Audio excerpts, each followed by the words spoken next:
Welcome into another episode of the Redhawk Report here on KXSU 102.1. We are joined by Jade Lancaster of women's tennis. Jade, thanks for joining the Redhawk Report. Yes, thank you so much for having me today. Of course. Well, let's get right to the fact, what got you into tennis? Actually, so my oldest sister, Jessica, played in high school.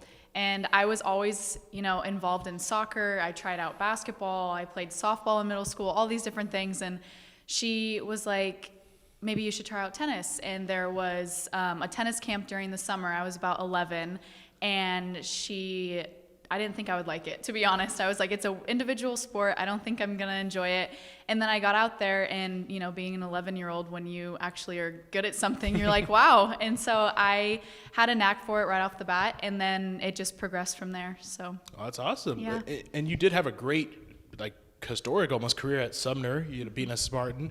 What was it like having such a great career? Is there something that really stood out while you were in high school? Obviously, I did win 2 state championships, which was a really big deal. I feel like I was driven. My other sister, Brooke, also won 2 state championships in soccer. So I think there was a little bit of, sibling rivalry there. I wanted to do well. But a lot of people don't know that tennis is just a very individual sport prior to even high school tennis. That's the first time that there's really a team aspect. And so coming in, I really didn't have any expectations. I wanted to mainly focus, on that team aspect and doing well and really contributing to them. But then when you get to the state championship, it's, just on you. And so that's kind of what, in a way, prepared me for college tennis, because even though we're on a team, it's, just you're just the one out on the court. It's all kind of, even though it shouldn't just be up to you, but it is. You have a huge contribution to the team. And so it was a really, exciting time that happened in my life, and I'll always remember it forever. So Talking about your sister who won 2 state titles, she went on to play at SPU, I believe, Yes, right? yeah. Your dad was a football player. Do you think coming from a family of athletes really helped you develop as an athlete yourself? Yes, very much so. I grew up around, sports my entire life. We were always out playing in the backyard, and we had, an elementary school that was right near our house. We'd go up and play wiffle ball, or we would, I would go and kick around the soccer ball with my sister, and just seeing all the time and effort that she put into her sport, and then hearing about my dad's experiences, and then it just really pushed me to want to be good at something and just spend my time focused on a sport. And so, yeah, definitely, they pushed me in that aspect, and I will forever be grateful for that. You were only a rock star on the tennis court. You were also a rock star in the classroom, valedictorian. You, I believe, graduated also with your associate's degree. Yes, So yeah. what is it different from what pushed you in the classroom, what pushed you as an athlete, or, what kind of drove you to be, the student you were? I think just in general, my parents always encouraged us to do our best. Yes, they were difficult, and they wanted us to do well in school. They really ingrained that in our brains. But I think it was more just doing your best, and then they really showed that when you put in the time and effort, the results will show. And I just think that really, in a way, it proves how I became valedictorian. And I did running start primarily because I was like, wow, I can kind of kill 2 birds with 1 stone. But definitely they pushed me just as hard in academics as they did in sports. And so they always said it'll keep you out of trouble. So, It's true. It's true. But yes, so they did. And again, we'll be grateful for that as well. So once your high school career was over, what was the driving factor that got you to Seattle University, staying home and all that?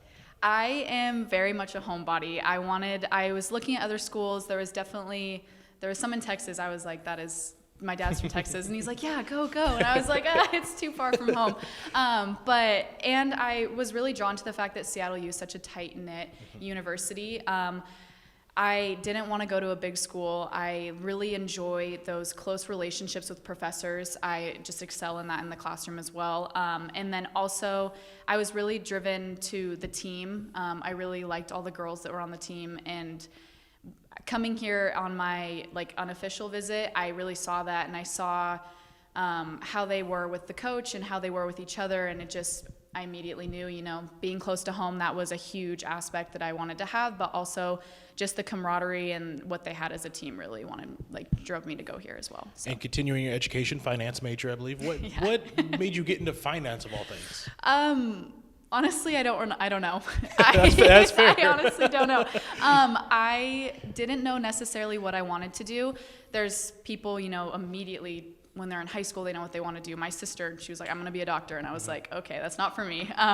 She knew that she wanted to do that. My other sister, I felt more comfortable talking, to her about it because she was like, I have no idea. She changed her major around, and I was undeclared for a while, and then I took a couple finance classes, and I was like, okay, I understand what's going on. I am pretty good at this, and so I was like, okay, let's just go with this and then see how it goes, and then actually come to find out I do enjoy it, and I understand all like the financial aspects of things now, and I think it's a really important thing to understand in life, and so I don't know if I'll pursue it necessarily for the rest of my life, but right after college, yes, definitely. So I wish I understood finance more, so maybe I'll have to reach out to you yeah, and feel things. free.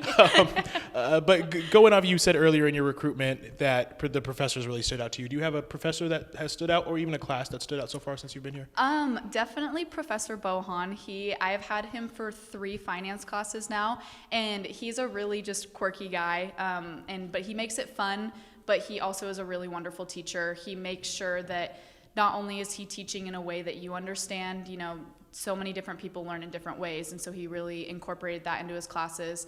I'm currently in an entrepreneurial finance class right now with him, and it's really interesting. We get all these guest speakers to come in that have, started with startup companies and showing how they did all the financials with that, and to incorporate different loans, and just it's really an interesting class, and I think it'll help, in my financial career after I graduate. So, going back on the tennis court, has there been a memory or something that stood out to you since you've been a Redhawk?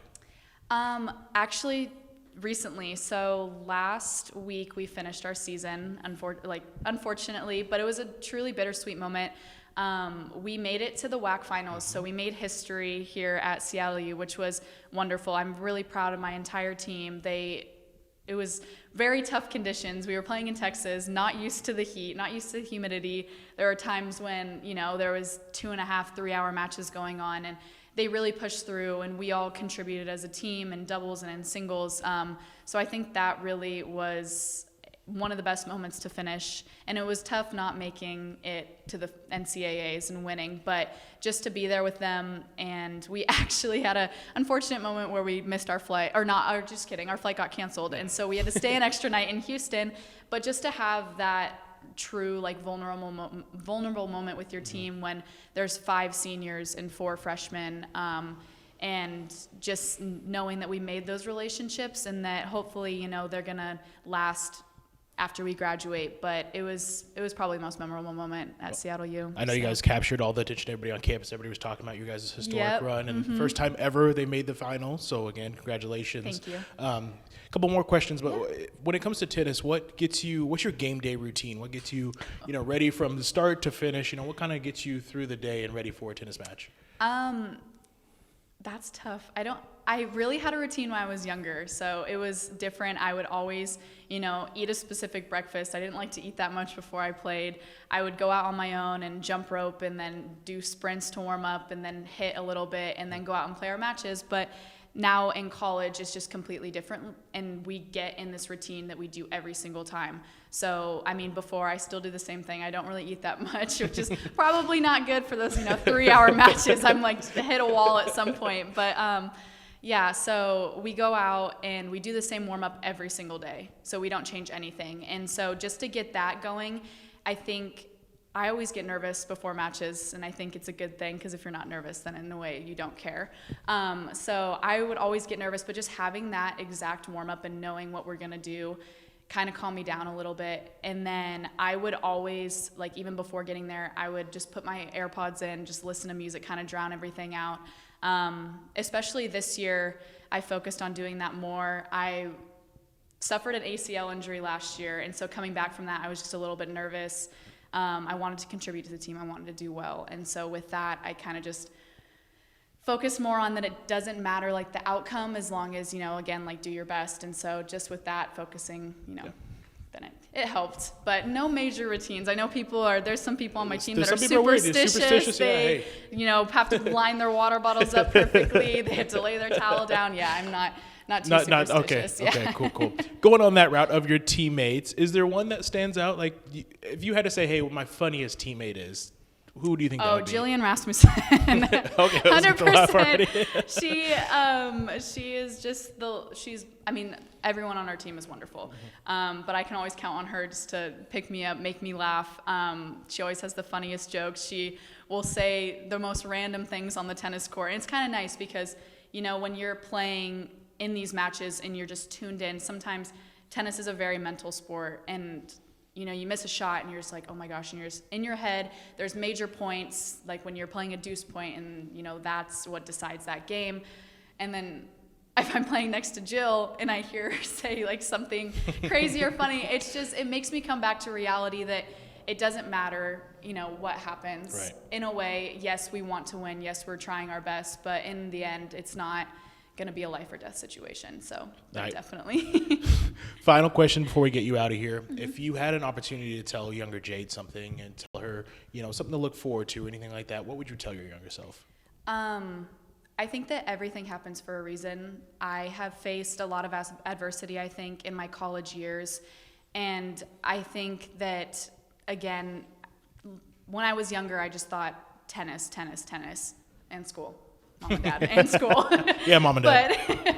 But again, it's what happens in the future is not going to be what happens on the tennis court. And so I just think recognizing that there's so many different things that can happen, like in your time, just whenever, not just in college, is really important to see. And that I would tell, if I could just look at my younger self, just be like, don't worry, like it'll all work out. And so again, I've, you know, faced a lot of adversity, but I'm really excited for, you know, the new chapter to begin and see where my life goes. So, yeah. Well, we appreciate it, Jade, for stepping on the Redhawk you. Report here, and hope to see you continue to succeed, especially in finance. Again, I'm gonna good. talk to you if Yeah, I need some help. sounds good. All right. Thank you very much. Jade Lancaster of women's tennis. Thank you.